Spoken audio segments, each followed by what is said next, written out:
മറ്റേ മലയാളം പറയുന്ന ഹിന്ദിക്കാക്കൂല്ലേ, ഇതാ ബംഗാളിക്കാക്കോ, അയാൾ പറയണ പോലെ എല്ലാ ആൾക്കാർക്കും സ്വാഗതം. സോ ഇന്ന് നമ്മൾ ഉണ്ടാക്കാൻ വേണ്ടി പോകുന്നത് ഒരു തട്ടിക്കൂട്ട് ജേണൽ, അഥവാ ജങ്ക് ജേണൽ എന്ന് ഇംഗ്ലീഷിൽ സ്റ്റൈലായിട്ട് പറയും.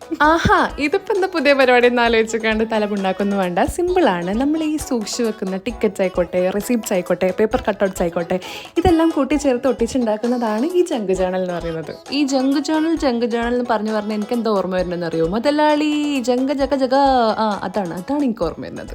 ഇനി ഇതുണ്ടാക്കാൻ വേണ്ടി ഞാൻ ഉപയോഗിച്ച ചേരുവകൾ: എന്നോ കാലത്ത് ഞാൻ പോയ ട്രെയിൻ ടിക്കറ്റ്, എൻ്റെ തന്നെ ഫോട്ടോ, കുറേ കെട്ടിക്കൂട്ടിയ പേപ്പർ കട്ടുകൾ, വീണ്ടും കട്ട് ചെയ്യുന്നു ഒട്ടിക്കുന്നു, വീണ്ടും കട്ട് ചെയ്യുന്നു ഒട്ടിക്കുന്നു, എനിക്ക് തോന്നിയത് ഏതൊന്നും ഒട്ടിക്കുന്നു, ഇതൊക്കെ തന്നെ. പിന്നെ 7ാം ക്ലാസ് പഠിക്കുമ്പോൾ അമ്മമാരുടെ കൈയും കാലും പിടിച്ചുകൊണ്ട് ഞാൻ വാങ്ങിച്ചിട്ടുള്ള ഹലോ കിറ്റിൻ്റെ കീ ചെയിന്, അഭിമാന പുരസരം ഞാൻ സ്വന്തമായിട്ട് ഉണ്ടാക്കിയ സ്റ്റിക്കർ, ഇതെല്ലാം ഒട്ടിച്ച് കഴിഞ്ഞ് ലാസ്റ്റ് ഫൈനൽ ടച്ചിൽ കുറേ കുത്തിവരയും വരച്ചിട്ട് ഇത് കഴിഞ്ഞു കേട്ടോ. അപ്പോൾ പിന്നെ ഇഷ്ടമായെങ്കിലും അല്ലെങ്കിലും ലെറ്റ് മീ നോ യുവർ അഭിപ്രായം. ഇത്രേ ഉള്ളൂ. Okay, Tata, bye bye.